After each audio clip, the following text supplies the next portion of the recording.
अच्छा, कल कल जो हमने बात की थी उससे किसी को कुछ पूछना है कल के क्लास से, या आगे क्या सूत्र को देखें? Yes sir. सर, जो हम्म। आगम वृत्ति है उसमें क्लिष्ट और अक्लिष्ट वृत्तियां कैसे होती हैं, उनके एग्जाम्पल दोगे आप एक बार? आगम क्या है ना, कल हमने क्या आपको बताया था, प्रमाण के ये रूप हैं। प्रत्यक्ष है, यस सर। अनुमान है, और आगम। आगम वृत्ति क्या होती है ना, जो हमारे आप्त पुरुष थे ना, आप्त पुरुष उनको कहते हैं जो हमारे ऋषि मुनि थे, है ना।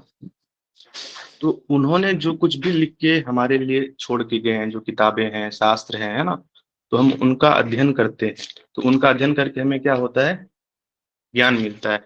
तो जो ज्ञान सही, अगर हम किताबों को पढ़ के उस पुस्तक का सही सही ज्ञान करते हैं, तो वो वृत्ति क्या कहलाती है, अक्लिष्ट, है ना। और उन्हीं किताबों का जब अर्थ का कोई अनर्थ कर दे, शास्त्र में कुछ लिखा है, और क्या होता है ना, शास्त्रों का हवाला देकर लोग शास्त्रों का गलत फायदा उठाते हैं, कुछ गलत अर्थ कर देते हैं, लोगों को भ्रांति में डाल देते हैं। अभी आप देखो कि बाजार में कितना मोटिवेशन का वो दौर है, लोग गीता को, इन सब ग्रंथों के ऊपर कितने व्याख्यान देते हैं, और लोगों को कोर्स बेचते रहते हैं, और गीता के नाम पे लोगों के अंदर और भी मतलब ज्यादा से ज्यादा भोग कैसे किया जाए, उसका प्रवचन लोगों को देते रहते हैं। तो क्या हो गया, ये अक्लिष्ट वृत्ति हो गई, मैं सॉरी, क्लिष्ट हो गई, है ना। तो इस तरह से आप देखो कैसे हमारे ग्रंथों का दुरुपयोग हो रहा है। तो जब हम ग्रंथों का गलत उपयोग करते हैं, गलत अर्थ करते हैं, और गलत, अभी जैसे कि भगवान ने गीता में लिखा है कि जो हो रहा है अच्छा हो रहा है ना। सुन रहे हो मेरी बात? यस तो सर। अभी, हाँ, तो अभी कोई इंसान क्या करे, शराब पीने लग जाए, किसी का गला काट दे और बोले कि भगवान ने तो गीता में कहा है जो हो रहा है अच्छा हो रहा है। तो अभी इसका क्या हो गया, उसने गलत अर्थ ले लिया, है ना। तुम क्या लेकर आए थे, क्या लेकर जाओगे? तो फिर तो चुपचाप घर में बैठे रहो, कुछ काम ही मत करो, कुछ तो लेके जाना नहीं है ना। तो ऐसे में क्या हो गया है कि अब ये जो है एकदम गलत अर्थ हमने गीता का समझ लिया, ये जो भी शास्त्र है उसका गलत अर्थ करके, और अपनी जो कमियां हैं उसको हमने छिपा ली। तो ये हो गया, आपको कैसी वृत्ति हो गई, क्लिष्ट वृत्ति हो गई, है ना, बंधन में बांधने वाली हो गई। तो इस तरह से हम आगम का दुरुपयोग करते हैं, मतलब आगम जो है क्लिष्ट और अक्लिष्ट दोनों हो गए। और कुछ ये स्पष्ट हो गया ना आपको ये? हाँ जी सर। सर, एक क्वेश्चन और था। विप्रिय वृत्ति है, उसका मतलब होता है कि मिथ्या ज्ञान, मतलब कि हमें सही नॉलेज नहीं है, उसकी गलत सोच रहे हैं हम। और हाँ जो अविद्या होती है उसमें भी तो यही होता है सर। हाँ हाँ हाँ, अविद्या, विपर्य और अविद्या एक ही चीज है, मतलब विपर्य सर, अविद्या के कारण ही होती है। सर जो अविद्या है तो उसको हम वृत्ति क्यों नहीं लेते? अविद्या जो है ना, वो आप आगे पढ़ोगे ना, अविद्या के कारण से वृत्तियां आती है। ओके अविद्या सर। हाँ, अभी क्या है, आपके पास अगर विद्या आ जाएगी तो फिर तो वृत्ति तो मन में आएगी नहीं। समझ रहे हो मेरी हाँ बात? हाँ। हाँ जी सर। वृत्तियां तो, वृत्ति तो मन में इसीलिए आती है कि हमारे पास अज्ञान है।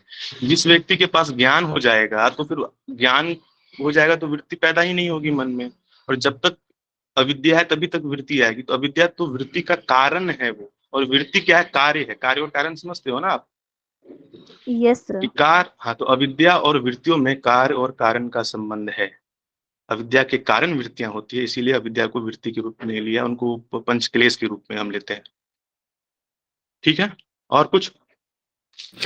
गुरु जी, सत्गुण को बढ़ाने के हाँ, लिए उपाय है? किसी के मान लीजिए जीवन में तमोगुण की प्रधानता है, तो वैसे व्यक्ति में अगर सत्गुण को हम इसे बढ़ावा देंगे। बिल्कुल बिल्कुल बिल्कुल हो सकता है। वो तो हमारे हाथ में है ना, ये तो हमारा हाँ तो चुनाव है। हाँ, तो इसका हाँ, क्या उपाय है वो थोड़ा जानना चाहते हैं। ठीक है, बिल्कुल आपको बताता हूँ उपाय। अभी क्या होता है कि आप अब देखो कि आपके मन में वृत्तियां, कल मैंने आपको क्या बताया था कि वृत्तियां हमारे मन में आती कैसे हैं। तो वृत्तियां तो आती है ज्ञान, मन जब ज्ञानेंद्रियों के सहायता से बाहर के विषयों के संपर्क में आता है। और हमने आपको बताया जो प्रकृति है वो तीनों गुणों से मिलकर बनी है, सत्व रज और तम। तो जितने भी वस्तुएं हैं, जितनी भी चीजें हैं, उसमें सत्व रज तम की मात्रा है। अभी आपके ऊपर ये डिपेंड करता है, ये आपका चुनाव है। ये आपका चुनाव है कि आप किस तरह की चीजों को अपने जीवन में जगह देना चाहते हो, है ना। अभी आपका चुनाव है कि अभी आपने योग को चुना है पढ़ने के लिए, आपने योग को एज ए करियर चुना है। ये आपका चुनाव है, आप वकील भी बन सकते हो, आप डॉक्टर भी बन सकते हो, पुलिस भी बन सकते हो, है ना। ये तो आपकी आपकी इच्छा के ऊपर है। तो आपने योग को चुना है। उसी तरह, ठीक उसी तरह, जैसे भोजन की चीजें हैं, भोजन में कोई आदमी फल को खा सकता है, कोई दूध पी सकता है, कोई मांस खा सकता है, कोई शराब पी सकता है। तो अब जैसे भोजन में जो सात्विक आहार है, सात्विक मतलब जो शुद्ध शाकाहारी शाक आहार है, उसको खाने से क्या होगा आपके मन में सात्विक वृत्तियाँ बढ़ने लगेगी। तो उस तरह से आप देखोगे और तो सात्विक वृत्तियाँ आपके मन में आने लग जाएगी। उसी तरह से दृश्य है, आँख आँख के जो विषय हैं। अभी दृश्य में भी बहुत सारे दृश्य आप देख सकते हो। आप ऐसे दृश्य को देखो जिससे आपके मन में वासना जागृत हो जाए। तो क्या हो गया वो वृत्तियाँ कैसी हो जाएगी रासिक और तामसिक वृत्तियाँ आ गई। आप ऐसे दृश्य देखो ही ना, कि जिससे आपके मन में उस तरह के विचार ना आए। अभी क्या है कि हमारे मन में वही चीज़ आती है जो हमने आँखों से देखी या कानों से सुनी होती है। जो हमने आँखों से और कानों से ना देखी है, ना सुनी है, वो हमारे मन में कभी आ ही नहीं सकती है। सीधी-सी बात है, सीधी स्पष्ट समझ है। तो हमें ये हमारा चुनाव है कि हम अपने मन में किस तरह के विचारों को जगह देना चाहते हैं, किस तरह के सोच को जगह देना चाहते हैं। तो हम अगर सकारात्मक सोच को अपने मन में जगह देना चाहते हैं, तो हम सिर्फ़ सकारात्मक बातों के बारे में विचार करेंगे, सकारात्मक लोगों से मिलेंगे, सकारात्मक किताबों को पढ़ेंगे, सकारात्मक फ़िल्में देखेंगे। और अगर हम अपने मन में दुर्गुणों को जगह देना चाहते हैं, तो आप देख लो सोसाइटी में बहुत ऐसी चीज़ें हैं जो गलत है। तो आप उनके बारे में पढ़ोगे और ये सब देखोगे, तो फिर आपके मन में सिर्फ़ गंदगी और ये सब आ जाएँगे, मतलब बुरे विचार, बुरी चीज़ें आने लग जाएँगी। तो ये आपका चुनाव है और आप मुझे नहीं लगता है कि आप में इतनी हम लोगों में अब तो इतनी समझ तो हो गई है ना, कि हम योग के छात्र हैं, हमें तो इतना पता है कि क्या बुरा है, क्या अच्छा है। ये तो आपको पता ही है कि जीवन में क्या हमारे जीवन में कौन-सी चीज़ खुशी लेके आ रही है, कौन-सी चीज़ दुःख लेके आती है, ये तो आपको पता है। तो अभी आप जानबूझ करके आप ऐसी चीज़ों को करोगे जिससे जीवन में दुःख आएगा, तो आप स वो तामसिक वृत्ति आने लग जाएगी मन में। तो हर चीज़ है, वो आपके ऊपर निर्भर करता है। आप सोने से लेकर के आप कब सोते हो, कब जागते हो, क्या खाते हो, किन-किन लोगों से मिलते हो, तो ये आपके ऊपर निर्भर करता है। तो जिस तरह के लोगों से, जिस तरह के भोजन, जिस तरह के परिवेश में आप रहोगे, उस तरह की वृत्तियाँ आपको आने लग जाएँगी, है ना?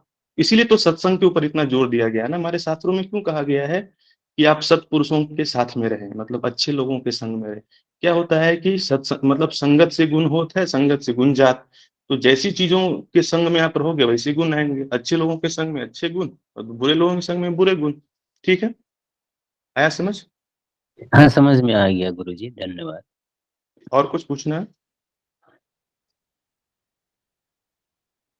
चलिए, तो कल की क्लास में मुझे लगता है आप किसी को कोई सवाल नहीं है, तो हम आगे बढ़ते हैं, ठीक है? देखिए, कल जो हम बात कर रहे थे, कल हमने देखा था वृत्तियों के बारे में, 5 तरह की वृत्तियाँ होती है और पाँचों तरह की वृत्तियों को हमने कल क्लास में डिस्कस भी किया और एक-एक करके हमने देखा कि कौन-सी वृत्ति का क्या परिणाम होता है जब हमारे चित्त पे आती है, ठीक है? अभी क्या है कि ये हमारी और आपकी ज़िम्मेदारी बनती है। आपने सुना होगा कि कोई इंसान किसी को ज्ञान नहीं दे सकता है, कोई किसी के मन को बदल नहीं सकता है ना? ना मैं आपके मन को बदल सकता हूँ, ना आप मेरे मन को बदल सकती हैं, जब तक मैं खुद अपने आप को बदलना ना चाहूँ। जब खुद मैं अपने मेरी जो बुरी आदतें हैं, उसको मैं छोड़ना ना चाहूँ, तब तक कोई दूसरा व्यक्ति मुझे छुड़ा नहीं सकता है। तो मन क्या है? मन कोई वस्तु तो है नहीं कि आप उसको ज़बरदस्ती पकड़ के बदल दोगे। अगर मैं मानूँ कि मैं आपको बदलना चाहूँ, तो हम क्या क्या कर सकते हैं? कोई वस्तु है तो उसको हम ज़बरदस्ती कर सकते हैं ना? किसी किताब को उठा के कहीं रख सकते हैं, किसी के शरीर को बाँध सकते हैं। किसी को हम मतलब जेल में डाल सकते हैं, लेकिन उसके मन को तो हम पकड़ नहीं सकते हैं किसी इंसान के, दूसरे व्यक्ति के मन को। दूसरे व्यक्ति के शरीर को ज़रूर हम कष्ट दे सकते हैं या उसको बाँध सकते हैं, उसको पीट सकते हैं, लेकिन उस व्यक्ति का जो मन है, वो तो कोई भी उसके तक पहुँच नहीं सकता है। वो तो ये खुद वो व्यक्ति जो है, वही अपने मन को बदल सकता है। हाँ, दूसरा कोई ये बस कर सकता है कि कोई इंसान अगर अपने आप को बदलना चाहे, अपने मन के जो बुरे विचार हैं, मन की जो बुरी आदतें हैं, उसको अगर कोई बदलना चाहे, तो बस जो हमारे गुरुजन हैं या टीचर हैं, वो हमारी मदद कर सकते हैं, हमें रास्ता दिखा सकते हैं। वो बस रास्ता दिखा सकते हैं, लेकिन वो भी बदल तो नहीं सकते हैं पूर्ण रूपेण। तो बदलने के लिए गुरु और शिष्य दोनों का सहयोग होना आवश्यक है, तभी आपके अंदर बदलाव आएगा। तो आज से हम क्या कर रहे हैं, वृत्तियों को समझ के अपनी वृत्तियों को बदलने का प्रयास करेंगे, है ना? तो अभी क्या है कि पतंजलि हमने अभी वृत्तियों के बारे में पढ़ लिया। अब हमने ये भी देखा कि वृत्तियाँ जो है वो क्लिष्ट होती है और अक्लिष्ट होती है। तो वैसी वृत्तियाँ जो हमें दुःख देती है, तो दुनिया में जो भी समझदार व्यक्ति होगा वो क्या चाहेगा? कोई भी आदमी दुखी तो होना नहीं चाहता है ना? कोई ऐसा इंसान है दुनिया में जो चाहता है कि मैं दुखी रहूँ? सभी चाहते हैं कि हम हमें खुश रहना है। तो जो-जो चीज़ें हमें दुःख देती है, उनसे हम सब बचना चाहते हैं। और हमने ये देखा है कि हमारा मन ही हमें सबसे ज्यादा दुख देता है। आप देखोगे तो मन ही जो है सुख दुख का करता है। आदमी के जीवन में ना भाई ना बंधु कोई भी इंसान को दुख नहीं देते, बस उसका जो अपना मन है वही दुख देता है। तो मन की वृत्तियां ही दुख देती है। तो आज हम अपने मन की वृत्तियों को कैसे बदलना चाहिए उसके उपाय के बारे में पढ़ेंगे, ठीक है। अभी आप देखो कि शास्त्रों में कहा गया है कि मनुष्य का जो जीवन है वो बहुत ही कीमती जीवन है। बड़े भाग मानुष तन पावा, मतलब बहुत भाग्य से इंसान को मनुष्य का जन्म मिलता है। तो मनुष्य का जन्म जब मिलता है, एक तो क्या हो गया कि मनुष्य का जन्म मिलना मुश्किल है ना। और दूसरी बात क्या है, अगर आपको मनुष्य का जन्म मिल गया और जन्म मिलने के बाद आपके पांचों ज्ञानेंद्रियां बराबर काम करे। अब देखो बहुत सारे ऐसे लोग हैं जिनके हाथ नहीं है, किन्हीं की आंख नहीं है, किन्हीं का कान नहीं है। तो वो लोग को क्या है कि उनकी मनुष्य का जन्म तो मिल गया, लेकिन क्योंकि उनके आंख कान नाक सब कुछ बराबर नहीं है, कुछ लोग विकलांग है, तो फिर वो साधना को उस तरह से नहीं कर पाएंगे जिस तरह से ऐसा व्यक्ति जिनके पास आंख कान नाक सब बराबर है। तो ये हमारे लिए सौभाग्य की बात है कि हमारा एक मनुष्य का जन्म मिला। मनुष्य के जन्म मिलने के बाद पांचों ज्ञानेंद्रियां हमारी अच्छी अच्छी मिल गई। अब क्या है, उससे भी और भाग्य की बात क्या है कि आपको सही ज्ञान हो जाए। मनुष्य का जन्म मिल जाए, पांचों ज्ञानेंद्रियां मिल जाए और सही ज्ञान हो जाए कि ज्ञान क्या है। बहुत से लोगों को मनुष्य का जन्म मिलता है, स्वास्थ्य भी मिल जाता है, लेकिन उनके पास ज्ञान ही नहीं होता है। तो क्या होता है, अज्ञान में ही सारा जीवन उनका व्यतीत हो जाता है। और ये मनुष्य जो इतना दुर्लभ मनुष्य का जन्म है वो व्यर्थ की चीजों में ही खो जाता है। तो अभी आपको ज्ञान जब मिल जाए तो ज्ञान में जो बातें कही गई है उस पर चलना अब हमारा काम है। हमें बात समझ में आ गई कि ये हमारा लक्ष्य है, हमें ज्ञान हो गया, मनुष्य का जन्म मिल गया। अब जो ज्ञान में जो हमें विधियां बताई जाएंगी उस विधि के ऊपर चल के हमें अपने दुखों से मुक्त होने का प्रयास स्वयं ही करना है। ये हमारी जिम्मेदारी है और ये आपको कोई दूसरा आदमी नहीं करवा सकता। ठीक है, यहाँ तक बात आपको समझ में आ गई। अब आगे बढ़ते। अब देखो क्या होता है कि ये संसार जो है वो एक मेला है। यहाँ पे बहुत सारी रंग बिरंगी वस्तुएं हैं, है ना। आप बाजार जाओ, दुकानों में देखो कितनी सारी वस्तुएं भरी है। यहाँ पे कुछ खेल खिलौने साज पोशाक है। तो ये सारी चीजों को देख के हमारा मन बार बार इन चीजों की तरफ भागता रहता है। कभी किसी की अच्छी गाड़ी देखी तो मन उधर भाग गया, कभी कुछ और कुछ देखा तो मन उधर भाग गया। तो ये जो बाजार है ये बस आकर्षण का केंद्र है और सभी लोग आपको अपनी ओर आकर्षित करना चाहते हैं। मैं अगर बिजनेसमैन हूँ, मुझे कुछ बेचना है तो मैं आपको आकर्षण करूंगा कि ये खरीद लो, वो खरीद लो, है ना। आपको गोरा दिखना है तो ये क्रीम खरीद लीजिए, हफ्ते दिन में आप गोरा गोरा हो जाएंगे। कोई छोटा है तो उसको कहता है आप ये दवाई ले लो, आप लंबे हो जाओगे, है ना। तो हमारे मन में ये सारी चीजें जो विषय भोग की कामना है, तो उसी का हम लोगों का जो ये जितने भी व्यापारी लोग हैं, बिजनेसमैन लोग हैं, जो हमारा शोषण करते हैं हमारी वृत्तियों का, ठीक है। तो ये मेला है, हमें क्या करना है, अपने मन को ये जो जितने भी बाहर के आकर्षण हैं उससे बचाना है। अगर उससे आप नहीं बचा पाओगे तो वृत्तियों को आप कभी नियंत्रित में नहीं कर पाओगे, क्योंकि मन की वृत्तियां तो बाहर से मन में वृत्तियां पैदा होती है।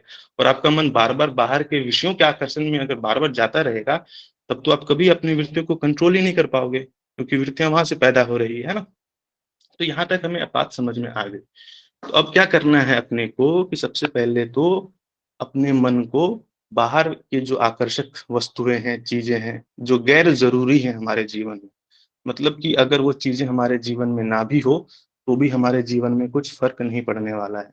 जो आवश्यक चीजें जैसे भोजन आवश्यक है, घर आवश्यक है, पढ़ाई आवश्यक है, स्वास्थ्य आवश्यक है ना। जो चीजें आवश्यक चीजें हैं वो तो हमको पाने का प्रयास तो करना ही चाहिए। लेकिन जो गैर जरूरी चीजें हैं जिनके जो ना हो तो हमारे जीवन में कुछ फर्क नहीं पड़ने वाला है, तो ऐसी चीजों के पीछे हमें अपने मन को जाने से रोकना है। तो ये पहला हमको करना, मतलब प्रयास करना है कि हम अपने मन को कभी भी बाहर की चीजों में ना भागने दें। ठीक है, यहाँ तक आप लोगों को बात मुझे लग रहा है सबको समझ में आ रही होगी। अब चलो अब आगे बढ़ते हैं। तो अब पतंजलि जी क्या बताते हैं कि जो हमारा मन है, जो वृत्ति है, उसको रोकने का पहला उपाय वो बताते हैं। वो क्या है? अभ्यास और वैराग्य। अब देखना स्क्रीन पे, यहाँ पे दिख रहा होगा आपको, है ना, कि अभ्यास वैराग्याभ्याम तन्निरोध, है ना। अभ्यास वैराग्याभ्याम तन्निरोध, ये अभ्यास का। अब देखो अभ्यास कैसे किया जाना चाहिए। आप सब कुछ ना कुछ अभ्यास करते हो। अभ्यास मतलब आपको पढ़ाई करना है, या कोई किसी भी काम में सफलता पाने के लिए उसका लगातार लगातार लगातार अभ्यास होता है। तो जब अभ्यास होता है तभी उसको आप में आपको सफलता मिलती है, वो चीज़ आप सीख जाते हो। किसी को तैरना सीखना है या किसी को गाड़ी चलाना सीखना है, तो एक दिन में तो कोई गाड़ी नहीं सीख सकता चलाना, या आप योग का कोई कोई आसन आप सीखना चाहती हो या चाहते हो, तो एक दिन में तो कोई आसन आप पूरी तरह नहीं सीख जाओगे, तो उसका आपको क्या करना पड़ेगा? अभ्यास करना पड़ेगा लंबे समय तक। ठीक है, तो अभ्यास में क्या बताते हैं कि अभ्यास में और वैराग्य, तो वैराग्य क्या करना है आपको? अभी जैसे मानो कि आपको जो-जो चीज़ें आपको योग में बाधा डालने वाली है ना? अभी आपको योग के मार्ग पे चलना है, तो ऐसी वस्तुएँ जो आपको ऐसे वस्तु, व्यक्ति जो आपके जीवन में योग के मार्ग में बाधा उत्पन्न करने वाले हैं, वैसे लोगों से आपको दूर रहना है। तो इसी को बोलेंगे वैराग्य। मतलब हम उन चीज़ों की तरफ नहीं जाएँगे, जो हमारे अभ्यास में बाधा पहुँचाए, योग में बाधा पहुँचाए। ना वैसे भोजन को खाएँगे, ना वैसे वो लोगों से मिलेंगे, ना वैसे दृश्य को देखेंगे, ना उन तरह के विषयों का सेवन करेंगे। तो उन ये सारी वस्तुएँ जो हमारे मन में विकार उत्पन्न करने वाली हैं, उससे हम वैराग्य कर लेंगे। मतलब वैराग्य मतलब दूर हट जाएँगे, है ना? कि उन लोगों से, उन वस्तुओं से हम दूर हट जाएँगे और जो-जो चीज़ें हमारे योग में सहायक है, उसका अभ्यास करेंगे, है ना? और अभ्यास अब आगे के सूत्रों में देखो पतंजलि जी क्या कहते हैं कि अभ्यास जो है वो तत्र स्थितो यत्नो अभ्यास है ना? कि अभ्यास जो है वो कैसा होना सॉरी ये सतु दूसरा क्या 1 मिनट रुकिए हाँ, तो दूसरा सूत्र क्या कहते हैं? अभ्यास के लक्षण को बताते हुए क्या कहते हैं कि अभ्यास हमें कैसा करना चाहिए? सतु दीर्घकाल निरंतर सत्कार्य सेवितो दृढ़ भूमि। तो अभ्यास कैसा होना चाहिए? वो दीर्घकाल तक होना चाहिए और निरंतरता के साथ होना चाहिए। है ना? अभी आप कोई चीज़ का अभ्यास करो और आप आपकी इच्छा ना हो किसी काम को करने का, फिर भी आप किए जा रहे हो उसको। मानो आपको कोई आदमी कहीं आप जॉब कर रहे हो, तो जो जॉब कर रहे हो आपको उस काम में मन तो नहीं लग रहा है क्योंकि वहाँ से पैसे मिल रहे हैं, हम इसलिए कर रहे हैं। हमारा मन नहीं है काम करने का। तो क्या है हमारा उत्साह नहीं है, हमारी रुचि नहीं, तो ये उसको हम कर रहे हैं। तो ये जो अभ्यास है ये ऐसा अभ्यास नहीं है। इसमें आपको लगनता, मन की रुचि, उत्साह, है ना? वीर्य ये सब चीज़ें चाहिए। और लगातार, लगातार, लगातार, लगातार अभ्यास की जो है वो लगातार होना चाहिए। जैसे तेल की धारा होती है ना, आप जब तेल डालते हो किसी एक बर्तन से या एक बर्तन से दूसरे बर्तन में तो तेल की धारा कैसे बहती है? लगातार बहती रहती है। तो उसी तरह अभ्यास भी लगातार होते रहना चाहिए। अब इस अभ्यास को और थोड़ा आप डीप से समझना। अब जैसे कि आप सुबह उठे, 1 घंटा आपने ध्यान कर लिया, ठीक है? फिर दूसरे दिन सुबह 1 घंटा ध्यान कर लिया, फिर तीसरे दिन सुबह 1 घंटा ध्यान कर लिया। अभी आप कह सकते हो ये भी तो मैं लगातार ही कर रहा हूँ सुबह-सुबह, सुबह-सुबह रोज़ 1 घंटा कर लेता हूँ, फिर दूसरे दिन सुबह 1 घंटा कर लेता हूँ और बाकी दिन मैं कुछ भी करता रहता हूँ। बाकी दिन मैं विषयों का सेवन करता हूँ, बाकी दिन मैं फ़िल्में देखता हूँ, ये करता हूँ और सारी चीज़ें करता हूँ। तो ये सही अभ्यास नहीं हुआ आपका। अभ्यास का मतलब है 24/7 क्योंकि हमें अपने मन को वो करना है। तो मन को हमें क्या करना है, अपने मन को लगातार बचाना है उन चीज़ों से जो बुरी चीज़ें हैं। आवाज़ अभी आ रही है आवाज़? ममता जी? जी सर, अभी आवाज़ आ रही, बीच-बीच में कट जा रही है, मुझे लगता है ईयरफ़ोन से या कुछ हो सकता नहीं, है। आज तो मैंने ब्लूटूथ वाला ईयरफ़ोन यूज़ कर रहा हूँ। पता नहीं आज तो पता फिर भी कोई प्रॉब्लम हो सकता है। सर अभी ठीक है? थोड़ी देर बाद होता है, जैसे 8-10 सेंटेंस बोलने के बाद ही बीच-बीच में कट जा रही है। अच्छा वो नेटवर्क की वज़ह से भी हो सकता है ममता जी। वो क्या होता है ना जी सर, हो टावर सकता है सर। नेटवर्क थोड़ा ओके। आगे-पीछे होता रहता है, तो फ्लक्चुएट करता रहता है इस वज़ह से। जी, जी, जी। जी, माफ़ी चाहता हूँ मैं आपको दिक्कत हो गई इस वज़ह से। हाँ, तो फिर हम क्या बात कर रहे थे? अभ्यास के बारे में कि अभ्यास कैसा होना चाहिए। तो अभ्यास कैसा होना चाहिए? अभी जैसे आपने 1 घंटा तो अपने जैसे क्या होता है आपने 1 घंटा पूजा कर लिया, सुबह उठे आरती कर ली, 1 घंटे मन को अच्छी चीज़ों में लगाया और बाकी के 23 घंटे आपने सिर्फ़ वैसे मतलब विषयों का सेवन किया। तो 1 घंटे तो आपने क्या किया, आरती की, भजन की, ध्यान की और बाकी के 23 घंटे आपने इस संसार में मन को विषयों की तरफ भागने आपने दे दिया। तो ये अभ्यास का सही स्वरूप नहीं है। आपको हमेशा ये ध्यान रखना है कि हमारा मन उन चीज़ों के तरफ जाए ही मतलब जाए बिल्कुल ना जाए, जो हमारे मन में विकार उत्पन्न करते हैं, वो चीज़ उस तरफ हमारा मन ना जाए। इसके लिए हमें निरंतर अभ्यास करना है, निरंतर सजग रहना है, कि हम देखते रहना है कि हमारे मन में अभी कौन से विकार उत्पन्न हो रहे हैं। क्या हमारा मन गलत विषयों की तरफ तो नहीं जा रहा है? हमारे मन में क्लिष्ट वृत्तियाँ तो नहीं उत्पन्न हो रही है ना? और जैसे ही आपने देखा, अरे! ये मैं क्या सोचने लग गई, मतलब आप जैसे देखो कि अपने आपके मन में कोई भी बुरी बुरे विचार आ गए या नकारात्मक विचार आ गए, उसी क्षण आप एकदम सजग हो जाओ, अरे ये तो मैं क्लिष्ट वृत्ति मेरे मन में आ गई है ना। तो ये वृत्ति तो हम मुझे मतलब मन को बेचैन कर देगी। उसी क्षण आप जैसे ही सजग हो जाओगे तो क्या हो जाएगा कि वो जो विकार है आपके मन से दूर हो जाएगा, वो फिर आप देखोगे आपका मन शांत हो जाएगा। तो ये हो गया अभ्यास। क्या कैसे करना है? सतु दीर्घकाल निरंतर सत्कार सेवितो दृढ़ भूमि। ठीक है। तो अब आगे क्या कहते हैं पतंजलि जी कि अगर आप लगातार अभ्यास को बनाए रखोगे तो क्या होगा? तब क्या होगा? दृष्टा अनुश्रविक विषय वितृष्णस्य वशीकार संज्ञा वैराग्यम, है ना। अभी तो इन्होंने अभ्यास के बारे में बताया कि अभ्यास कैसा होना चाहिए, दीर्घकाल होना चाहिए, निरंतरता से होना चाहिए और उत्साह लगन के साथ होना चाहिए, श्रद्धा होनी चाहिए अभ्यास के प्रति। आपके मन में ऐसा ना हो कि मैं क्यों अभ्यास कर रही हूँ, तो इसका अभी जैसे आप कुछ दिन अभ्यास करोगे तो फिर आपको लगेगा यार ये लगातार मैंने योग किया, योग का तो कुछ फल ही नहीं आ रहा है, तो अभ्यास करना बंद कर देंगे। ऐसा नहीं, हमें धैर्य भी होना चाहिए हमारे मन में कि मैं अभ्यास कर रही हूँ और ये अभ्यास जो है एक ना एक दिन परिणाम लेकर के आएगा, हमारे मन की विकार दूर होंगे। ऐसी हमारे मन में श्रद्धा होनी चाहिए हमारे अभ्यास के प्रति। तो यह है अभ्यास का सही स्वरूप। तो आपने इसका मतलब है कि आपने अभ्यास को सही सही समझा है। अब आगे क्या कहते हैं कि जो वैराग्य है वो वैराग्य कैसा होना चाहिए, वैराग्य के स्वरूप को पतंजलि जी अगले सूत्र में समझाते हैं। और उसको समझाते हुए वो कहते हैं कि दृष्टा अनुश्रविक विषय वितृष्णस्य वशीकार संज्ञा। अभी हमारे मन में किन किन चीजों के प्रति भोग विलास की कामना होती है ना। एक तो जो आपने भोगा है खुद से, है ना, जो आपने अपने आंखों से देखा है ऐसी वस्तुओं को, उसको भोगने की इच्छा आपके मन में आती है। और दूसरा आपने सुना है किसी से, सुना मतलब कोई दोस्त ने आपको किसी चीज के बारे में बताया है। सुनना मतलब किन किन चीजों के बारे में हम सुनते हैं, जैसे किसी ने बोला कि मरने के बाद तुम जन्नत में जाओगे, स्वर्ग में जाओगे, और स्वर्ग में तो ऐसी ऐसी सुख होती है, स्वर्ग में तो कोई बूढ़ा ही नहीं होता, स्वर्ग में तो आप हमेशा जवान ही रहोगे, और स्वर्ग में तो जो चाहोगे वो मिल जाएगा, है ना। अब ये जो है स्वर्ग को किसी ने आंख से तो देखा नहीं है, हम तो सब इनको सुनते हैं। तो सुन के ही हमारे मन में इच्छा मतलब भोगने की इच्छा जाग गई कि हम स्वर्ग में जाएंगे, है ना। तो ये क्या हो गया? सुना हुआ विषय। तो हमें जो वैराग्य है, एक तो हमने देखे हुए विषय, देखते क्या क्या है, हम क्या क्या देखते हैं अपने आंखों से। और जैसे कि कोई कहीं घूमने गया तो हमारे मन में भी इच्छा आती है कि मैं भी लद्दाख जाऊंगी, यहाँ कन्याकुमारी जाऊंगी, वहां जाएंगे, मलेशिया और मालदीव घूमने जाएंगे, है ना। एक तो ये जो हम खुद देखते हैं। और फिर स्त्री है तो पुरुष के प्रति आकर्षण, पुरुष है तो स्त्री के प्रति आकर्षण, तो ये सब चीजें होती रहती है। ये हो गया देखे हुए विषय के प्रति वैराग्य करना। और दूसरा जो मैंने आपको बताया सुने हुए के प्रति वैराग्य करना, सुने हुए मतलब स्वर्गों के बारे में जो होती है वो। ठीक है।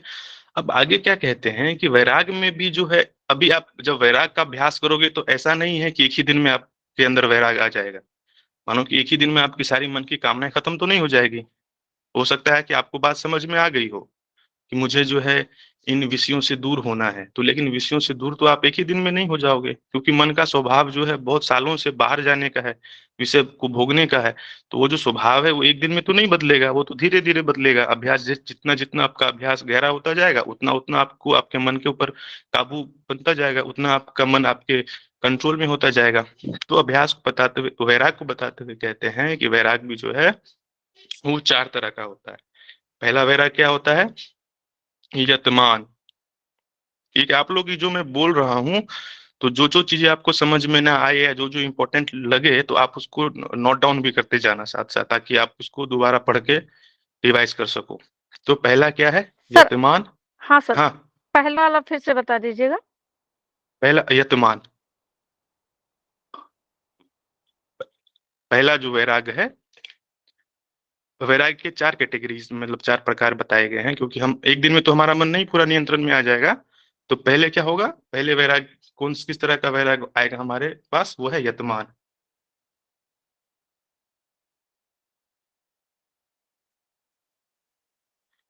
हम्म। तो ये जो यतमान है इसमें क्या होता है, जब इस तरह के वैराग आपके पास आएंगे तो आपकी जो इंद्रियां हैं वो विषयों की तरफ नहीं जाएगी, मतलब धीरे धीरे आप अपने इंद्रियों को विषयों की तरफ जाने से रोकोगे और सात्विक विचारों की तरफ अपने मन को लेके जाओगे। तो ये हो गया क्या बोलते हैं इसको? यतमान। उसके बाद क्या होता है कि व्यतिरेक। अब ये जो यतमान विराग है उसके पश्चात क्या होता है, मन पर जो अवशिष्ट दोषों की निवृत्ति के लिए प्रयत्न करना। मतलब अब तो आपने मन को बाहर जाने से रोक दिया, लेकिन पहले से जो मन के ऊपर मतलब जो आपने कुछ पहले जो भोग भोगे हैं उसकी स्मृति या उसकी वृत्ति तो मन पे रहती है, तो वो बार बार तो आती है। अभी जैसे आपको एक आदत को बदलना चाहते हो, किसी इंसान को मानो किसी को सिगरेट पीने की लत है या शराब पीने की लत है, और उसने अभी सोचा कि आज के बाद मैं वो सिगरेट पीने या शराब पीने में नहीं जाऊंगा या जाऊंगी, तो अपने मन को अपने रोकता है मन को, लेकिन मन तो बार बार भागता है उस तरफ, तो शरीर से तो नहीं जा रहा है वो, लेकिन मन में वो चीजें बार बार आ रही है। ठीक है ना? तो उसमें क्या होता है, अपने को उसको भी रोकना है। मन के भीतर भी, मन के व्यतिरेक में क्या, उसको भी रोकना है, उसकी निवृत्ति के लिए भी हमें प्रयास करना है ना? अब दूसरा, उसके बाद लास्ट तीसरा क्या होता है, एक इंद्रिय। अब जो इंद्रियां हैं आपकी, वो विषयों में प्रवृत्त नहीं होती, पर तृष्णा के संस्कार मन में विद्यमान रहते हैं। अभी क्या हुआ, पहले में क्या था कि आपने आंख कान को, मतलब अपने जो ज्ञान इंद्रियां हैं उसको विषयों की तरफ जाने से रोका यतमान में।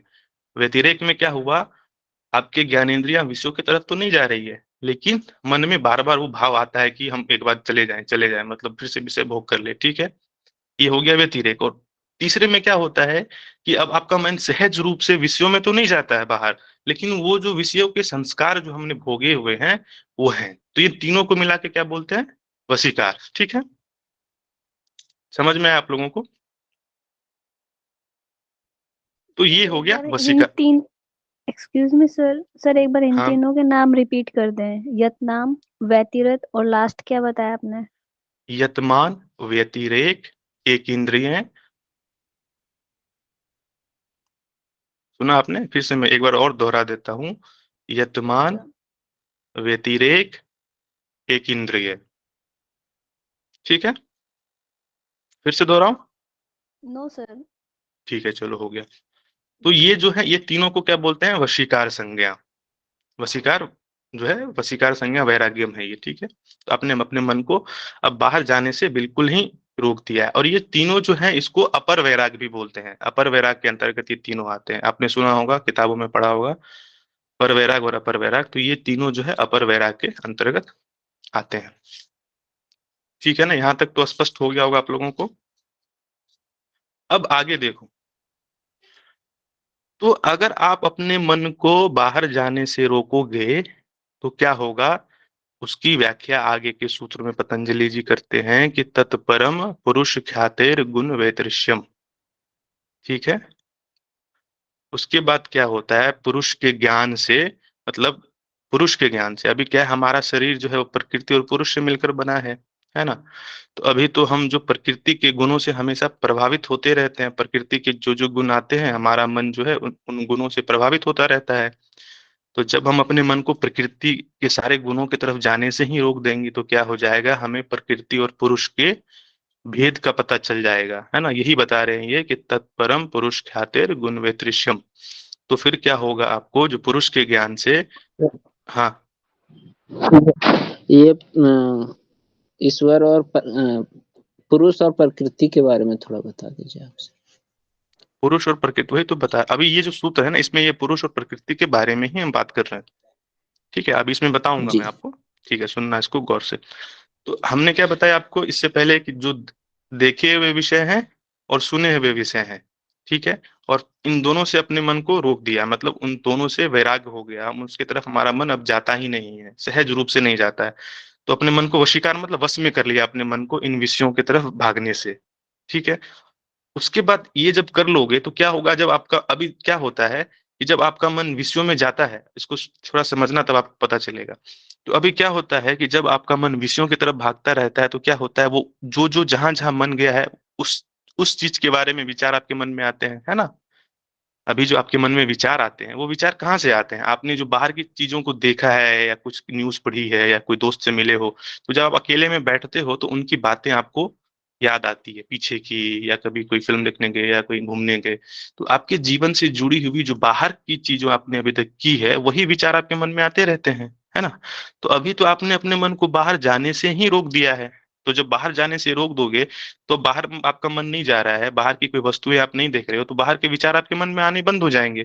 तो जब धीरे धीरे क्या होगा कि आपके जो सारे विचार आने बंद हो जाएंगे तो क्या होगा फिर? तो फिर कुछ तो होगा भीतर, अभी तो विचार आपके मन में मतलब चलता रहता है हमेशा। तो जब विचार मन में होगा ही नहीं, जब मन विचार शून्य अवस्था में हो जाएगा, कोई विचार नहीं, अब सोचो कि ऐसी अवस्था जब आपके मन में कोई भी विचार ही नहीं है, कुछ भी नहीं आ रहा मन में, तो कैसा होगा उस समय आपका मन? जब कोई विचार नहीं है, ना आप कुछ सोच भी नहीं रहे हो कि आगे क्या करना है। अभी तो हमारा मन में विचार आता है कि भविष्य में हमें मतलब पढ़ के नेट क्लियर करना है, फिर ये करना है, फिर वो करना है, और उसके लिए हम प्रयास करते रहते हैं दिन रात। और सोचो कि अगर आपके मन में बिल्कुल विचार ही कुछ नहीं आ रहा है, न आगे का न पीछे का, तो उस समय जो मन की अवस्था क्या होगी? तो आपको तब जाकर के आपको भीतर का जो दृष्टा है, अभी तो बाहर को देखते हो, तो फिर देखोगे कि आपके भीतर देखने वाला कौन है वो आपको पता चलेगा। समझ रहे हो मेरी बात को? तब क्या होगा, आपको वो दृष्टा पता चलेगा। अभी तो हमारा मन तो हमेशा बाहर रहता है, तो बाहर रहता है तो भीतर जो देखने वाला कौन है उसके बारे में हमें पता नहीं चलता है, क्योंकि हमारा मन दिन रात तो बाहर के चिंतन में लगा रहता है। तो जब बाहर का चिंतन ही बंद हो जाएगा, जब बाहर के विषयों के बारे में हम चिंतन ही नहीं करेंगे, तब हमारे मन में कोई विचार नहीं होगा, तब हमें पता चलेगा कि मैं जो हूँ वो प्रकृति और पुरुष का ज्ञान आपको हो जाएगा कि मैं पुरुष हूँ, मैं प्रकृति नहीं हूँ। मतलब उसमें भेद, दोनों के भेद आपको पता चलेगा कि जड़ है ना, तुलसीदास का कहावत कि जड़ चेतन गुण दोष में विश्व की नहीं करतार, कि जड़ और चेतन, गुण और दोष, इनको मिला करके जो भगवान है उन्होंने ये दुनिया बनाई है। तो अभी आपको क्या पता चलेगा कि मैं जड़ और चेतन में फर्क अभी हमें पता नहीं चलता है, कि शरीर जड़ है लेकिन अब शरीर को हम चेतन समझ के रखे हुए हैं। तो जब हम अपने मन को बाहर जाने से रोक देंगे, बिल्कुल नहीं, हमारा मन जब बिल्कुल शांत हो जाएगा, कोई विचार नहीं होंगे, तब हमें ये जड़ चेतन के बीच का यानी कि प्रकृति और पुरुष के भेद का ज्ञान हो जाएगा। हमें ये पता चल जाएगा कि हम पुरुष हैं और प्रकृति अलग है। और प्रकृति के जो गुण हैं, तीनों गुण, वो है सत्य रज और तम। तो ये जो क्या कह रहे हैं कि ये तीन गुण है ना, इसमें सूत्र को देखो, क्या है सूत्र में, तत्परम पुरुष ख्यातेर गुण वे दृश्यम। तो जो प्रकृति के जो गुण है, सत्य रज तम, ये गुण, अब इस गुण से आपको वितृष्णा हो जाएगी। अब इस गुण से संबंधित कोई वृत्ति आपके मन में नहीं आएगी, क्योंकि अभी आपको पता चल गया है कि मैं और प्रकृति अलग है ना। अभी जैसे अभी आपको पता, जैसे कि अगर दुनिया में कोई दूसरा व्यक्ति मरता है जो आपसे संबंधित नहीं है, मानो कि अमेरिका में कोई मर गया, तो आपको जब ये खबर मिलती है, न्यूज पे देखते हो, तो आपको आपके मन में कुछ नहीं होता है, न्यूज है, सिर्फ न्यूज है, आपने देखा फिर तुरंत भूल गए। क्यों भूल गए? क्योंकि वो आपका कोई लगता नहीं है, उससे आपका कोई संबंध ही नहीं है ना। तो अभी क्या होता है उसी तरह कि अभी जो प्रकृति पुरुष के बीच में जब आपको पता चल जाएगा कि जो मेरा शरीर है वो मैं नहीं हूँ। अभी तक क्या है कि हमें पता लगता है कि हमारा शरीर मैं हूँ, है ना। जैसे अमेरिका का कोई व्यक्ति मरता है, अगर मानो कि अमेरिका में कोई मरा और वो आपका कोई रिश्तेदार है, तब आपको पता चले, तो आपको क्या होगी, दुख पैदा होगा, क्योंकि आपका वो कोई है ना। और अगर आपका वो कोई नहीं है, तो फिर क्या होगा, उसके साथ अच्छा हो बुरा हो, आप उसको जानते नहीं हो, तो उसको जब जानते ही नहीं हो, कोई रिश्ता नहीं है आपको उनसे, तो फिर आपके मन में उसकी उसके प्रति ना चिंता, कुछ नहीं आएगा, ना दुख आएगा ना सुख आएगा। हाँ, बस एक इंसान के नाते थोड़ी देर आपको, अगर उसके साथ कुछ बुरी घटना घटी है, थोड़ा देर मन में आएगा, हाँ भाई नहीं होना चाहिए ऐसा, फिर आप भूल जाओगे उसको। उसी तरह कि जब आपको पता चल जाएगा कि मैं पुरुष हूं और प्रकृति अलग है, तो प्रकृति में फिर कुछ भी हो, प्रकृति मतलब आपके मन में कुछ भी हो, शरीर में कुछ भी हो, तो आप तो जान गए हो कि मैं शरीर नहीं हूँ, मैं मन नहीं हूँ। तो मन में जो गुण, मन में गुणों के कारण जो भी वृत्तियां आएगी, अच्छी बुरी, तो आपको पता है ये वृत्तियां आएगी फिर चली जाएगी। शरीर है, फिर शरीर बूढ़ा होगा, मर जाएगा, तो मैं तो शरीर नहीं हूँ। तो शरीर पे और मन पे जो भी घटनाएं घटेंगी, उससे आपको फर्क ही नहीं पड़ने वाला है। फिर आपका मन, आप उससे अलग हो गए हो, आप समता में आ गए हो, आप पुरुष हो गए हो, आपने जान लिया है भेद और अभेद का रहस्य, आपने जान लिया है। ठीक है, यहाँ तक आपको समझ में आया ये वाला सूत्र? बताओ। Yes sir. जी सर, क्लियर है। चलिए, बहुत बहुत। ऐसा नहीं कि मेरा मन रखने के लिए मत बोलना कि क्लियर है, अगर समझ में वाकई में ना है तो बोल देना कि सर नहीं आया, ऐसा कुछ वो नहीं है ना। नहीं सर, नहीं सर, क्लियर है। हाँ, बहुत अच्छी, फिर तो ठीक है। चलिए अब आगे बढ़ते हैं। तो अब ऐसा जब हो जाएगा तो क्या हो जाएगा, इसके बाद क्या होगा, जब आपको ये सारे प्रकृति के, आपको जब पता चल गया कि मैं प्रकृति नहीं हूं, मैं पुरुष हूँ, पुरुष मतलब मैं शुद्ध बुद्ध चेतन हूँ। आप लोगों ने, आप लोगों ने वो पढ़ा है निर्वाणाष्टकम? निर्वाणाष्टकम नाम सुना है नो आप लोगों सर। ने? नहीं सर, नहीं सर। आप लोग ना अभी जा करके जब ये क्लास खत्म हो जाएगी तो ये निर्वाणाष्टकम एक बार सुनना, मनोबुद्धि अहंकार चित्तानि नाहम, है ना, ये शिव जी का जो मंत्र है, आपने सुना होगा, मनोबुद्धि, है ना, शिवोहम शिवोहम। तो ये इसमें क्या है ना, प्रकृति और पुरुष के भेद को बहुत अच्छे ढंग से शंकराचार्य ने लिखा है कि मैं मन नहीं हूँ, मैं बुद्धि नहीं हूँ, मैं चित्त नहीं हूँ, मैं अहंकार नहीं हूँ, मेरे माता पिता नहीं, है ना, सब ये सब। तो ये सारी ना मैं पंच तत्व हूँ, ना मैं पंच मात्रा हूँ। तो ये इसमें पूरा प्रकृति को हटा करके उसने बताया है कि मैं कौन हूँ, मैं शिवोहम हूँ, मतलब मैं पुरुष हूँ, मैं शुद्ध बुद्ध आनंद हूँ। तो आपको यहाँ पे पता चल जाएगा कि आपका जो है, आप पुरुष हो और प्रकृति अलग है। तो जब ये अवस्था जब आएगी तो ये अवस्था को क्या इस अवस्था में कैसी आपकी मन की स्थिति होगी, आगे बताते हैं कि वितर्क विचार आनंदा अस्मितानुगमात संप्रज्ञात। ठीक है। तो संप्रज्ञात क्या है, एक समाधि है। ठीक है, समाधि। तो आपकी समाधि लग जाएगी, उस समाधि को कहते हैं संप्रज्ञात समाधि। ठीक है। अभी थोड़ा समाधि के बारे में आपको बताता हूँ, फिर मैं ये वितर्क विचार आनंदा अस्मिता और क्या होता है इसको मैं बताऊंगा। आप लोग किताब में और सूत्र देखना, और यहाँ भी सूत्र जो है स्क्रीन पर भी है, और उस सूत्र के जो किताब में सूत्र देखोगे तो सूत्र की जो 2-3 लाइन में व्याख्या की गई होगी, उस व्याख्या के ऊपर भी आप लोग ध्यान रखना, ताकि जो वितर्क है, विचार है, आनंद है, अस्मिता है, आप लोग इसको देखोगे तो आपको और शब्द का मतलब ज्यादा अच्छे से समझ में आएगा। ठीक है। तो हम क्या कर रहे हैं, हम समाधि का अभ्यास कर रहे हैं। समाधि मतलब विकारों से जो मन की वृत्तियां हैं उसको साफ कर रहे हैं, है ना। तो अभी देखो, ये जो इसमें क्या है ना, 4 प्रकार के समाधि की बात की गई है। संप्रज्ञात के अंतर्गत वितर्क आते हैं, विचार आते हैं, आनंद आती है और अस्मिता आती है। अब आपके मन में आएगा कि समाधि के ये 4 प्रकार होते हैं क्या? समाधि तो एक होनी चाहिए, अलग अलग मतलब क्या है? तो इसको मैं समझाने के लिए आपको बताता हूँ, क्योंकि ये जो सूत्र है ये थोड़ा सा टिपिकल है, मतलब कॉम्प्लिकेटेड है, थोड़ा सा इसको समझना। अगर आप पहली बार योग सूत्र पढ़ रहे हो तो हो सकता है आपको समझ में ना आए, अगर आप बहुत लंबे समय से योग से जुड़े हो तो आपको समझ में आसानी से आ जाएगी।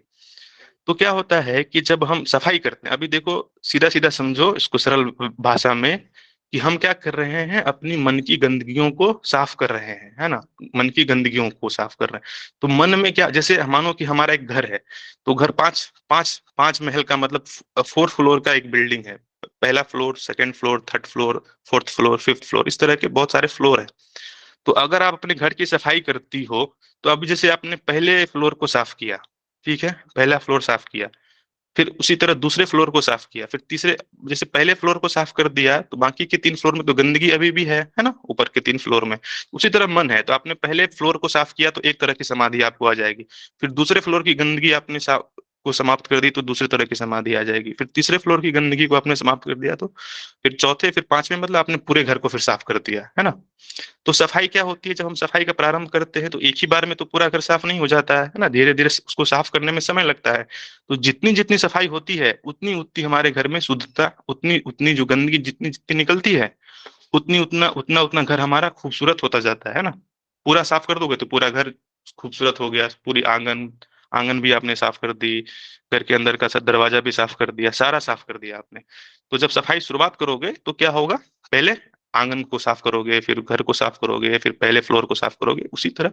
तो इसमें क्या होगा, स्टेजेस आएंगे, कि पहले पहली सफाई में इस तरह की समाधि आएगी, दूसरी बार और थोड़ा साफ होगा मन तो ये समाधि आ जाएगी, और साफ होगा तो ये समाधि आ जाएगी, और साफ होगा तो ये समाधि आ जाएगी।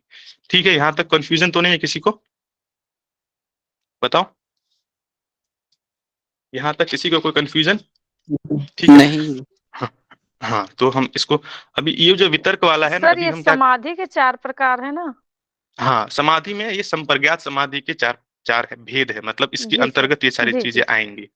तो अभी जी। मैंने आपको ये जो मैंने आपको अभी घर का उदाहरण दिया, ये आपको सरल भाषा में समझ में आए बात, इसलिए मैंने आपको उदाहरण दिया ताकि आप समझ जाओ कि मैं किस बारे में हम बात करेंगे, है ना। तो अभी आपको मोटी मोटी समझ हो गई होगी समाधि में क्या करेंगे, कि समाधि क्या है, मन की सफाई की अवस्था है। जितना जितना हमारा मन साफ होता जाएगा, उतनी उतनी सफाई, जितनी जितनी सफाई होगी उतनी उतनी उतने उतने हमारे मन के विकार निकलते जाएंगे, है ना। तो उसी के बारे में पतंजलि जी कहते हैं।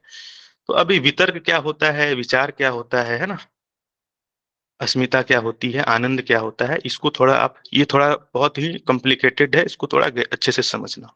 तो अभी क्या है कि हमारे मन में गंदगी है, और गंदगी कहाँ से आई है? ये आई है बाहर से। बाहर से मतलब गंदगी क्या है? हमारे मन के विचारों की धूल है, दूसरे के विचार हमने जमा करके रखे हुए हैं। दूसरे लोगों हमने जो भी बाहर से देखा है वो कुछ भी अपना नहीं है, सब बाहर से आया हुआ है। तो जो भी बाहर से आया हुआ है तो वो मेरा कैसे हो सकता है? वो मेरा ज्ञान नहीं है, वो दूसरे का ज्ञान है, दूसरे के विचार हैं।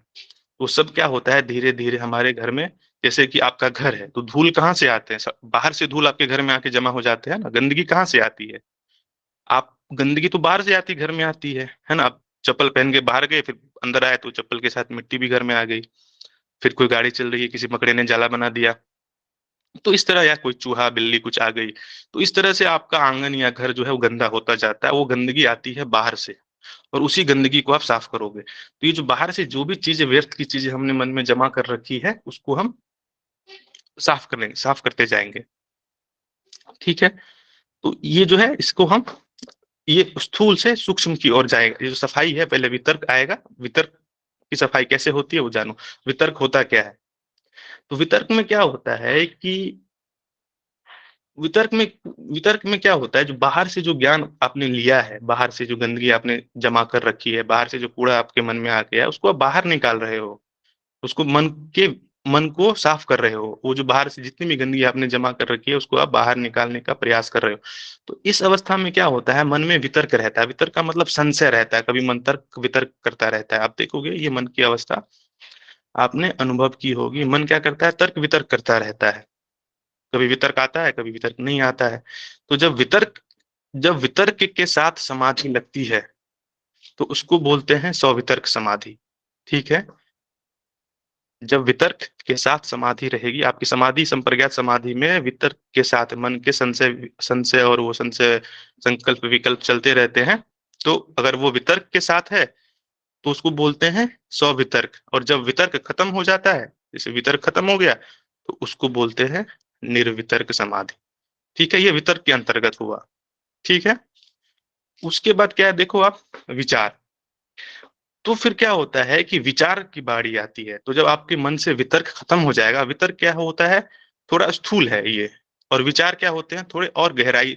आप देखना, जब कोई इंसान कोई काम करता है तो क्या बोलता है, हम लोग क्या उसको समझाते हैं, भाई सोच विचार के काम कर।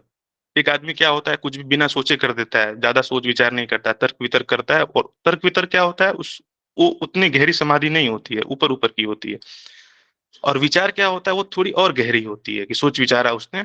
और ये जो तर्क वितर्क खत्म हो जाते हैं जब, तो ये विचार जो है हमारे अपने भीतर से आते हैं। इसमें क्या होता है, ये जो वितर्क वाली समाधि होती है, ये इसमें सारे विचार दूसरों के रहते हैं, बाहर से जो हमने इकट्ठा किया हुआ है। तो जब बाहर से बंद हो जाता है तो हमारा अपना भीतर का ज्ञान थोड़ा आता है, तो वो विचार है। ठीक है, वो विचार है। तो वो जो विचार वाली समाधि आती है वो भी दो तरह की होती है। एक, जब विचार रहेगा आपके मन में, विचार दो तरह के हो सकते हैं।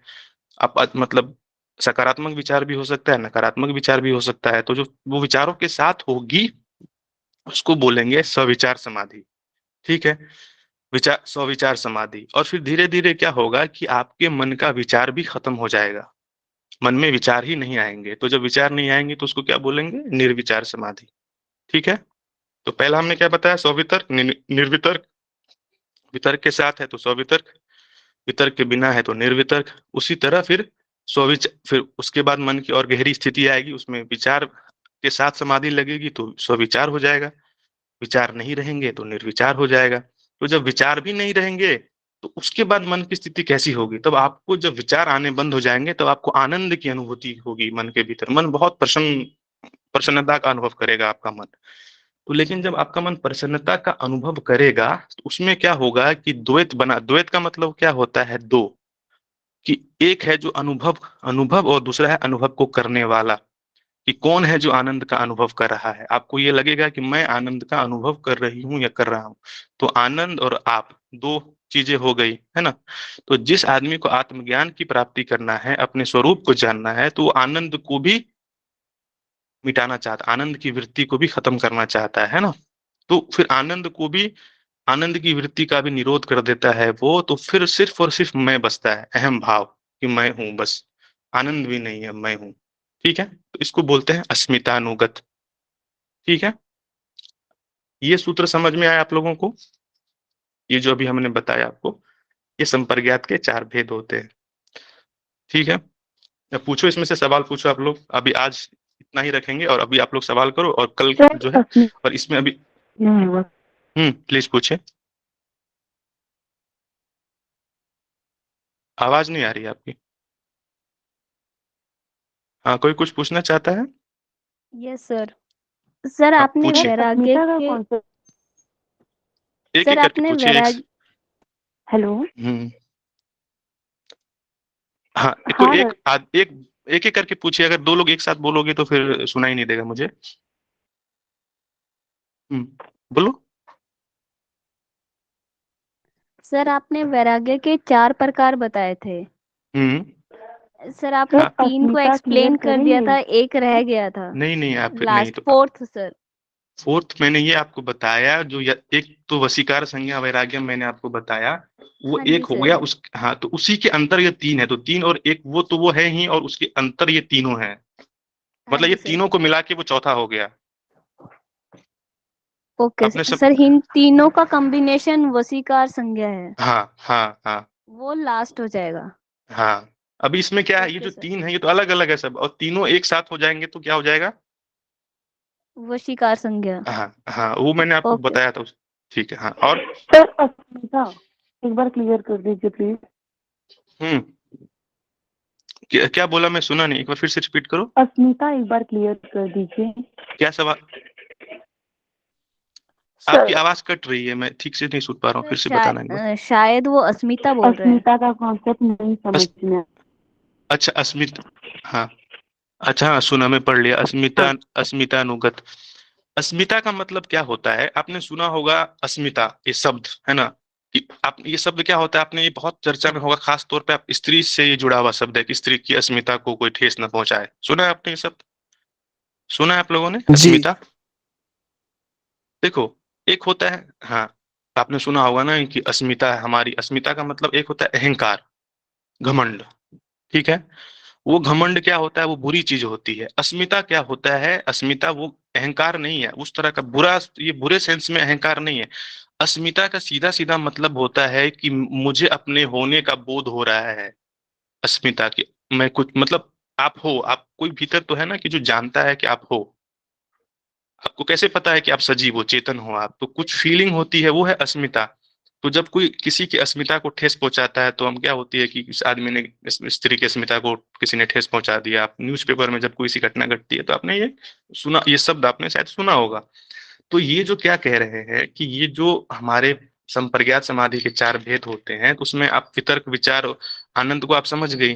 तो आनंद में क्या होता है कि जब आपके मन से वितर्क खत्म हो जाएंगे, विचार खत्म हो जाएंगे, तो आनंद की अनुभूति आपके मन में होगी। आनंद के साथ साथ आनंद को भोगने वाला कोई होगा जो जानेगा कि मैं आनंदित हूँ। अगर आप खुश होते हो, तो खुश होते हो तो आपको पता चलता है ना कि मैं खुश हूं अभी। तो खुशी और खुशी को अनुभव करने वाला, दो दो चीजें हो गई। एक तो प्रसन्नता, और प्रसन्नता को अनुभव करने वाला, ये 2 चीजें हो गई। हमें तो अपने स्वरूप को जानना है, हमारा मूल स्वरूप क्या है। तो हमारा मूल स्वरूप तो 2 नहीं हो सकता है ना, एक ही होगा कोई स्वरूप हमारा जो भी होगा। तो यहाँ पे क्या होता है कि हम आनंद, जो हमें आनंद की अनुभूति हो रही है, तो अभी इस अवस्था में क्या होता है, हमारा मन जो होता है, क्योंकि हम सबकी मन की चाह होती है कि हम हमेशा खुश रहें, तो यहाँ पे आपका मन अटक जाएगा, आप आगे नहीं बढ़ोगे आनंद में ही। तो आगे की जो अवस्था है मन की, आगे जो समाधि की अवस्था है, वहां आप नहीं पहुंच पाओगे। तो यहाँ पे क्या करना है अपने को, जब इस अवस्था में आप पहुंच, कोई भी साधक पहुंचता है तो वो आनंद को भी निरोध कर देता है। आनंद की जो वृत्ति होती है यहाँ पे, उसको भी निरोध कर देता है वो। अगर आप पंचकोश पढ़ोगे है ना, उसमें लास्ट कोश कौन सा है? है ना, आनंदमय कोश। आनंदमय कोश पढ़ा है आपने? जी सर। हाँ, तो वो आनंद में, हाँ, तो आनंद में क्या है, वो कोश है, वो हमारा मूल स्वरूप नहीं है। आपने पढ़ा है ना कि मनोमय विज्ञान में, फिर आनंद में, है ना। तो आनंद में क्या है, वो एक कोश है, वो क्या है, हमारा मूल स्वरूप नहीं है। तो जब आनंदमय कोश में आप पहुंचोगे तो क्या होगा, आपको बहुत आनंद की अनुभूति होगी। तो जब आनंद की अनुभूति होगी तो आप वहीं रुक जाओगे। अंदर आत्मा तो आनंद कोश के भी भीतर है। आपने जो पढ़ा होगा वो पंचकोश, है ना, तो उसमें क्या है कि आनंद, आत्मा क्या है, उस आनंदमय कोश का हिस्सा नहीं है। आत्मा आनंदमय कोश से भी बाहर है। तो जब ये आनंदमय कोष पे पहुंचेंगे हम, तो ये क्या है, आनंदमय कोष भी एक तरह के वृत्ति है, विकार है, हम सबको आनंद चाहिए होता है। तो वहां पे हम आनंदमय कोष की वृत्ति को भी खत्म कर देंगे।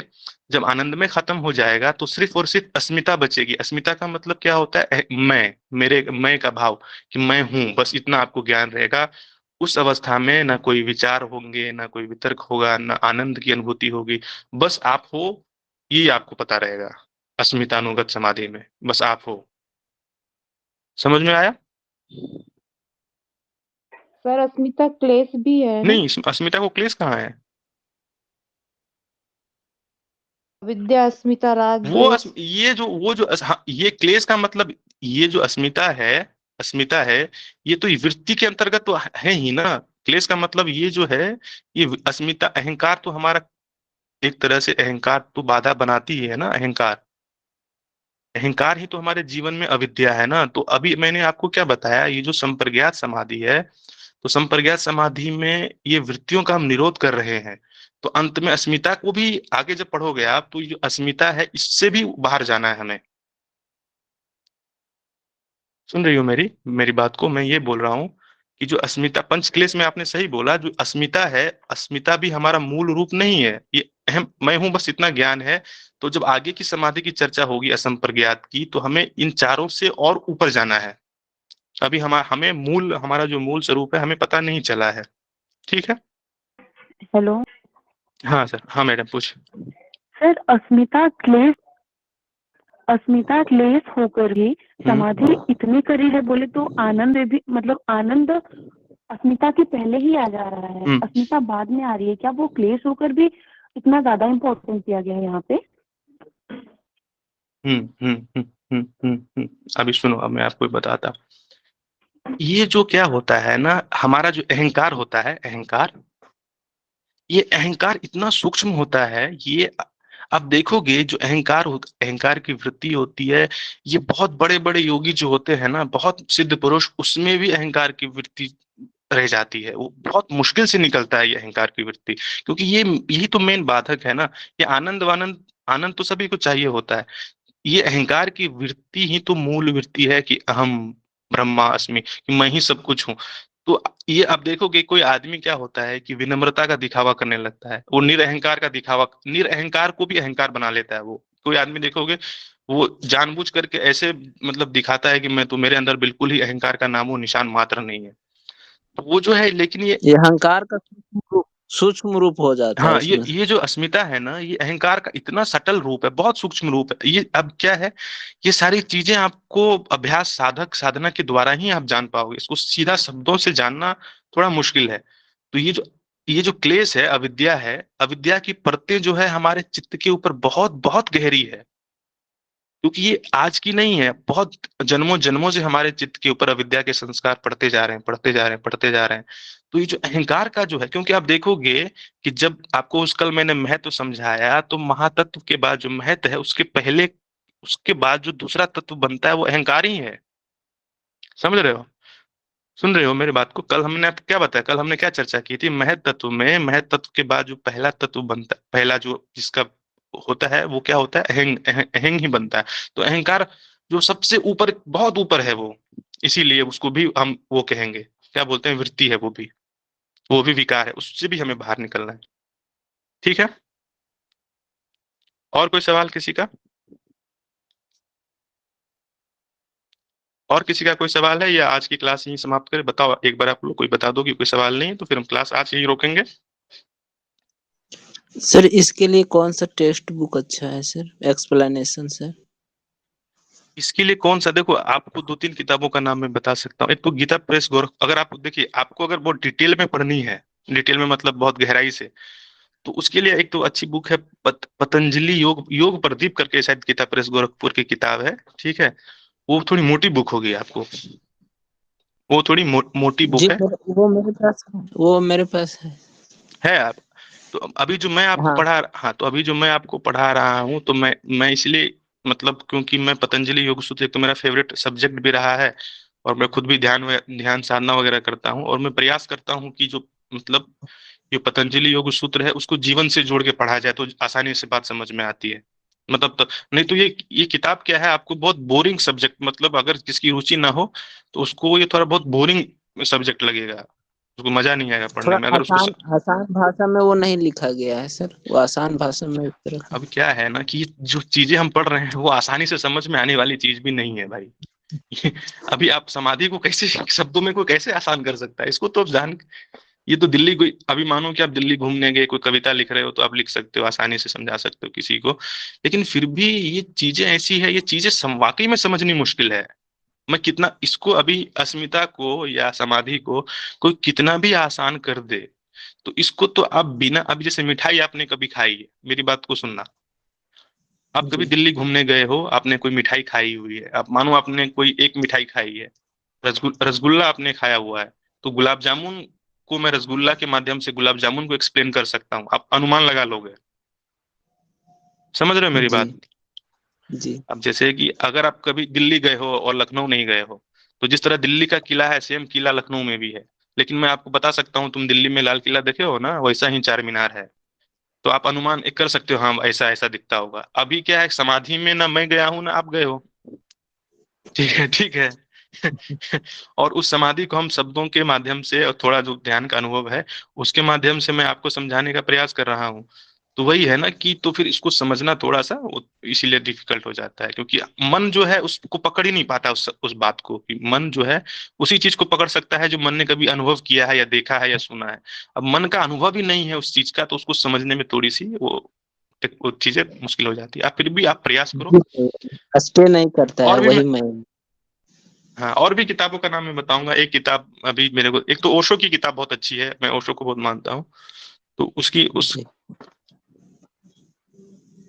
अच्छा, तो वहां भी अच्छी किताब। अच्छा, काजल जी बोल रही हैं आवाज ब्रेक हुआ है, तो अगर आपको आवाज नहीं सुनाई दी है तो एक बार आप रिकॉर्डिंग में फिर से सुन लेना, इसमें हो सकता है रिकॉर्डिंग में सही रिकॉर्डिंग हुआ हो, तो आपको स्पष्ट उसमें आज हमने जो बात की है वो समझ में आ जाएगी। तो ठीक है, कल तो संडे है, तो फिर मंडे को हम लोग जुड़ेंगे फिर से। तो आज तो किसी को कोई सवाल नहीं हो तो अभी क्लास हम सर समाप्त करते हैं, ठीक है? पूछिए। सर सर जो आपने अभी बुक बताई है उनका लिंक सेंड कर ग्रुप पे। बुक ये मैंने बताया पतंजलि योग प्रदीप, लिंक देखता हूँ, अगर वो उस पे नेट पे होगा अवेलेबल तो मैं उसका लिंक आपको, और दो तीन किताबों का और भी अगर होगा तो मैं लिंक उसको आपको भेज दूंगा, ग्रुप में मतलब शेयर कर दूंगा, ठीक? Thank you sir. Thank you sir. Sir ठीक है, जेआरएफ धन्यवाद के आप लिए, लोगों का। सर जेआरएफ के लिए हाँ। मुझे लगता है इतनी बुक पढ़नी हम लोग कंप्लीट कर पाएंगे। देखो अभी मेरा पढ़ाने का तरीका, आप जैसे आप लोग अभी क्या है कि हम जो पढ़ रहे हैं, ठीक है, अगर मैं सूत्रों की मतलब इतना लंबा लंबा ना बोलूं और कम कम शब्दों में वो करूं तो हो सकता है आपको समझ। आप लोग ये बताओ पहले कि आप लोगों को ज्यादा इतना एक्सप्लेन करने की आवश्यकता है या कम एक्सप्लेन में भी आप लोग समझ जाओगे? नहीं सर, जो नहीं अभी सर, चल रहा है वो एक्सप्लेनेशन सही चल रहा है। हाँ, तो क्योंकि सर अगर, नीडेड है, इतने की नहीं हो पाएगा। हाँ नहीं तो ऐसा ना हो कि मैं फिर क्या, अगर आपको बात समझ में नहीं आएगी तो फिर मैं पढ़ा रहा हूँ, मैं तो पढ़ा रहा हूँ आप लोगों के लिए कि कोई किसी को कोई बात अगर आप कोई किसी से बात करोगे तो अगर कोई दूसरा इंसान आपकी बात को ना समझे तो आपको भी बात करने का कोई फायदा नहीं है। उसी तरह मैं पढ़ा रहा हूँ, तो अगर आपको समझ में ही ना आए तो फिर मेरे पढ़ाने का भी वो व्यर्थ हो जाएगा और आपको समझ में भी नहीं आएगा। तो इसीलिए आप लोग ये बताओ, क्योंकि आप तो मतलब मेरे सामने नहीं हो, तो आप लोग मेरे को बता देना एक दो क्लास में कि इतनी एक्सप्लेनेशन की आपको अगर आवश्यकता नहीं है तो हम कम एक्सप्लेन करेंगे और आगे बढ़ते चलेंगे। और अगर पूरा एक्सप्लेनेशन चाहिए तो किताब की बात अब कितने में समझ लेते हो आप लोग, ये तो सबकी अपनी बौद्धिक क्षमता के ऊपर वो है ना, कि किसकी कितनी क्षमता है चीजों को समझने की, और किसका कैसा और किस बैकग्राउंड से कौन आता है। अगर आपका पहले का बैकग्राउंड योग का है तो आप समझ लोगे, आपका बिल्कुल ही नया बैकग्राउंड है तो थोड़ी दिक्कत होगी आपको। यही है। नहीं सर, इसमें ठीक है मुझे फिर। लगता है दोनों तरह के लोग हैं। हम्म। तो सर अब वही लेकिन प्रॉब्लम आप है जो, सही नहीं, सर आप सही समझा रहे हैं, ऐसे ही कीजिए, अच्छा रहेगा।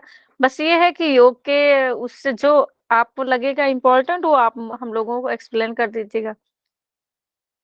ठीक है, नहीं इम्पोर्टेंट तो पूरा ही है योग सूत्र, ऐसा मन, दुनिया में सबसे इम्पोर्टेंट चीज तो हमारा मन ही है ना, सब तो खेल मन का है, तो मन से इम्पोर्टेंट और क्या हो सकता है। तो इस सारे सूत्र, अब मैंने आपको पहले दिन क्या बताया था कि पतंजलि जी ने खुद ही सूत्रों को कम से कम शब्दों में लिखा है, उन्होंने पहले ही कम से कम जी शब्दों का सर। उपयोग किया है, और उसमें और क्या उसको कम किया जाए। है ना? नहीं नहीं नहीं, तो वो सर कम करने की बात मैं नहीं कह रही हूँ। हाँ जैसे समझ गई जो हाँ। एग्जाम में आने वाले क्वेश्चन हो उनको मैं बोल हम्म। रही हूँ। हाँ, वो तो हम एक बार पेपर देखेंगे जब वो कुछ, आप लोग भी पेपर देख के रखना, आप लोग भी अब थोड़ा कुछ प्रयास करो, जो भी पिछले साल के पेपर, अब जो हम लोग क्लास में चर्चा करते हैं ना, तो वो पेपर जो पिछले साल का है या 5 साल का पेपर है, उसको भी थोड़ा कभी कभी ले आना बीच में, उसको भी थोड़ा देख लेंगे, डिस्कस कर लेंगे, तो आपको और बात समझ में आएगी, है ना।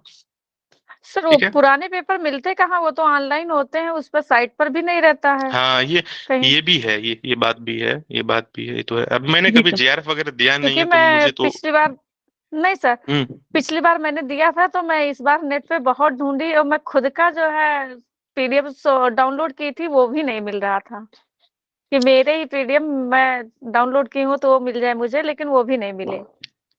तब तो ये तो प्रॉब्लम, फिर भी हम देखो, हम तो पूरा कॉन्सेप्ट क्लियर करते हुए चल रहे हैं। अब इसमें जो मैंने आपको सूत्र का कॉन्सेप्ट बताया है, अब इसमें से कोई भी सवाल आपको आएगा, आपकी अगर आपने जो मैंने पढ़ा है अच्छे से पढ़ा है, तो मेरा मानना है कि इसमें मतलब लगभग मैंने सब कुछ को कवर किया है, जितनी मेरी बुद्धि और समझ है उसमें। मुझे लगता है कि सारे सवाल आपको हल हो जाने चाहिए, जितना मैं बता रहा हूँ। शायद ही ऐसा हो जी कि सर, कोई जी सवाल सर। आप ना बना पाओ। सर ये है ना, ठीक है। सूत्र अगर याद नहीं सर, रहता है तो बनता है, नहीं याद रहेगा तो नहीं बनेगा सर, ऐसे क्वेश्चन रहते हैं। सूत्र सूत्र तो मैं ऐसा समझा के चल रहा हूँ कि आपको अनुभव से अगर आप इसको समझने का प्रयास करोगे, मन से जोड़ करके। अभी हम जैसे पहला सूत्र हमने देखा, पहला जो पतंजलि योग सूत्र अभी तक हमने पढ़ा, पहले उन्होंने योग की व्याख्या की, आसन की मतलब अनुशासन के बारे में देखा, वृत्तियों के बारे में देखा, अब वृत्तियों के को निरोध के उपाय के बारे में देख रहे हैं, फिर समाधि की बात करें, तो इस तरह से आपको। अच्छा, पवन भाई हैं, वो कह रहे हैं उनके पास किताब है, शायद वो आप लोगों को उस पर शेयर कर देंगे। पवन सर है ना, वो आप लोगों को वो कर देंगे शेयर, ठीक है। तो आज की क्लास हम यही खत्म करते हैं, 8:05 हो रहे हैं। आप लोगों का बहुत बहुत धन्यवाद आज की क्लास में जुड़ने के लिए, और हम लोग फिर सोमवार से फिर से वो करेंगे, जारी क्लास करेंगे। अभी आपने अभी तक जितना भी इस सूत्र को पढ़ा है, उसको एक बार मैं चाहता हूँ कि आप लोग एक बार रिवाइज कर लेना, फिर हम लोग सोमवार को मिलते हैं, ठीक है। तो आप लोगों का बहुत बहुत धन्यवाद। Thank you sir. Thank you sir. Thank you sir.